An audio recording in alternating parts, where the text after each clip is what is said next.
Bismillahirrahmanirrahim. All praise be to Allah, the One, the Supreme. Peace be on Muhammad who taught us the Deen. Now take from me these few words of meter rhyme. The names of noble men within you will find. They preserved the book, the Quran, the divine, which was sent as guidance to all humankind. The illustrious readers are 10 in line. The narrators from them are 20 sublime. From Medina was Nafi' the centered one. Good Qalu learned from him, then Warsh the fair one. Isa and Uthman are that which they were named, but their names from their teacher are the ones famed. Ibn Kathir the Meccan follower was acclaimed. To him Abdullah his narrators chained. The first one that you'll see is Ahmad Bazzi. Then Muhammad known as Qunbu, you agree. Abu Ammar from Basra was Ibn al-Ala. He poured his knowledge on Yazid Yahya, who in turn taught Hafs, the one known as Duri, as well as Salih, who is Susi. For Abdullah blessed Sham was his abode. He was Ibn Amir, the follower of old. The first link to him is the one called Hisham, and then Abdullah, who is traced to Nakwan. In the great city of Kufa there were three, gifting their knowledge like a fruit-giving tree.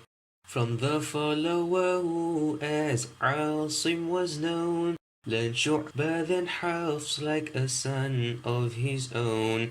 As for Hamza Azayat, how pure was he, patiently reading the book, that's him you see. He precisely taught him whose name was Sulaim, and Khalaf and Khalad then after him came. The next is Ali, who was called Kisa'i. For him in Ihram in a shawl you would see. He taught Abu al-Harith, who as Layth was named, and also Duri, who before this was placed. Neither from Medina was he named Yazid. Abu Ja'far was a follower indeed. He taught Isa, who was known as Ibn Wardan, and he taught Ibn Jammaz, who was Sulaiman.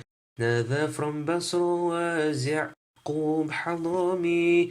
Muhammad called Ruwais and Rawhlan from he. Neither from great Kufa Khalaf comes again, but now as a reader who has his own chain. He is the 10th and is called Al-Ashir. Ishaq and Idris learned from this great Mahir. So these are the names presented before you, of readers like full moons, what a lovely view. The narrators are like stars shining brightly, dispelling all darkness so that we can see. They spent all their lives in teaching the Quran, seeking no recompense from any of insan. May Allah be pleased with them eternally. May we follow their way with sincerity. May we all be taught to recite and ascend, and may we then read and read without any end, till we are joined with beloved Mustafa in the highest ranks of Firdaus al-A'la. May we hear the book read by him, peace on he, and by the Lord himself all praise be to he.